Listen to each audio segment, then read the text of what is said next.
What is up everyone, in today's video I'm going to show you how to fix Realme C75x not receiving MMS messages. So let's start the video. First of all, open settings.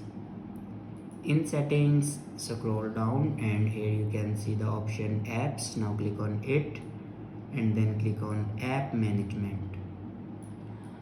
Now scroll down and find messages app and click on messages app. Now click on storage usage. Now here you can clear the data and cache memory of messages app. After clear the data and cache memory, then go back and scroll down and click on system and update and click on backup and reset. Now click on reset phone. On top you can see the option reset network settings. Now click on it and then enter your password to reset your network settings. After reset your network settings, your problem will be fixed.